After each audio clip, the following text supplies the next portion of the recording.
નમસ્કાર ખેડૂત મિત્રો, ખેડૂત પરિવાર યુટ્યુબ ચેનલમાં આપનું હાર્દિક સ્વાગત છે। આજે આપણે ઘઉંના પાક વિશે સંપૂર્ણ માહિતી મેળવીશું। તો ઘઉંનું વાવેતર ક્યારે કરવું જોઈએ, કઈ દવાનો છંટકાવ કરવો જોઈએ તેના વિશે સંપૂર્ણ માહિતી મેળવીશું। તેમજ સૌથી વધુ ઉત્પાદન કેમ મેળવવું તેના વિશે સંપૂર્ણ માહિતી મેળવીશું। તો મિત્રો, વિડીયો શરૂ કરતા પહેલાં અમારી યુટ્યુબ ચેનલ ખેડૂત પરિવારમાં જો તમે નવા હોય તો લાઇક, શેર અને સબસ્ક્રાઈબ કરવાનું ભૂલતા નહીં। તો ચાલો મિત્રો આગળ વધીએ।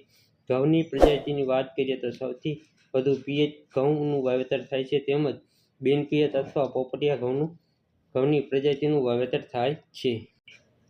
તો મિત્રો, ઘઉં એ ધાન્ય વર્ગનો અગત્યનો પાક છે। વાવેતરની સમયની વાત કરીએ તો મિત્રો 10 નવેમ્બર પછી વાવેતર કરવામાં આવે તો 15 થી 25% વધારો ઉત્પાદનમાં વધારો જોવા મળે છે। 10 નવેમ્બર પછી મિત્રો વાવેતર કરીએ તો ઠંડીનું પ્રમાણ જોવા મળે છે અને તે ઘઉંના પાકને વધુ અનુકૂળ આવે છે અને કાપણી સમયે ગરમીનું વાતાવરણ વધુ અનુકૂળ આવે છે, તેટલા માટે ઉત્પાદનની ક્ષમતા વધારે છે। બિયારણની વાત કરીએ તો મિત્રો એકરે 35 થી 40 કિલોની આસપાસ વાવેતર કરવું જોઈએ, તેથી બહુ અને સારું ઉત્પાદન પ્રાપ્ત થાય છે।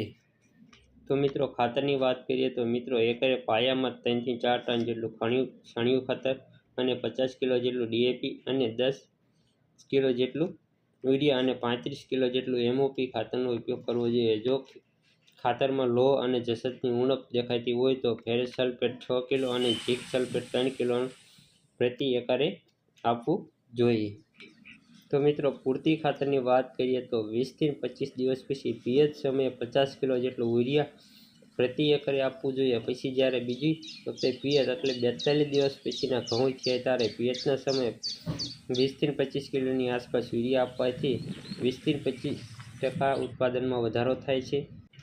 હવે મિત્રો, નિંદામણ નાશક માટે વાત કરીએ તો 25 દિવસના ઘઉં થઈ ગયા બાદ ડીમફિલ કંપનીનું ફિલગ્રીપનો છંટકાવ કરવાથી મોટા ભાગનું ગોળ પાનનું નિંદામણ દૂર થાય છે અને બીજું વાત કરીએ તો પટ્ટી પાનનું, જેમાં કે ખૂંતિયાલું, ખારિયું, સામો વગેરે માટે શિવ કંપનીનું ક્લોડિનાનો ઉપયોગ કરવો જોઈએ।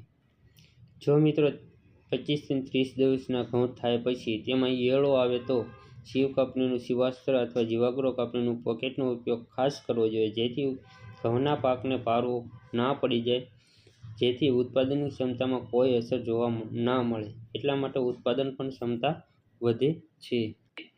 અને ખાસ મિત્રો વાત કરીએ તો જ્યારે ઘઉંની ડુંડી આવી ગયા પછી જીવાગ્રો કંપનીનું શિવપ્રોન પ્રતિ પંપે 40 નાખીને છંટકાવ કરવાથી ધારા બહારનું શ્રેષ્ઠ ઉત્પાદન મળે છે, કારણ કે તે દાણાને ઝીણો થવા દેતું નથી। અને ખેડૂત મિત્રો, ખાસ પિયતની વાત કરીએ તો સમયસર પિયત આપવું જોઈએ। જ્યારે ગાભા ડુંડી એટલે કે જ્યારે ડુંડી આવવાની અવસ્થા આવે ત્યારે ખાસ કરીને મિત્રો શિવ કંપનીનું કાલા અમૃત જો પાણી સાથે વીઘે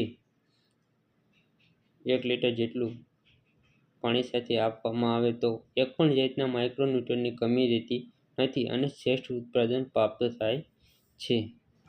તો ખેડૂત મિત્રો, આ હતી ઘઉંના પાક વિશે સંપૂર્ણ માહિતી। જો વિડીયો તમને સારો લાગ્યો હોય તો લાઇક, શેર અને સબસ્ક્રાઈબ કરવાનું ભૂલતા નહીં। ખેડૂત મિત્રો, હું છું સહદેવ બાવળિયા। આપણે બધા જ પાક વિશે અવનવી માહિતી મેળવતા હોય છે, તેથી હું તમારા સુધી પહોંચાડી રહ્યો છું। તો તમે મને થોડોક સપોર્ટ કરો અને લાઇક, શેર અને સબસ્ક્રાઈબ કરવાનું ભૂલતા નહીં। થેન્ક યુ ખેડૂત મિત્રો। હવે આપણે પાછા મળીશું આગળના વિડીયોમાં વિશેષ માહિતી લઈને। Thank you, bye bye, take care.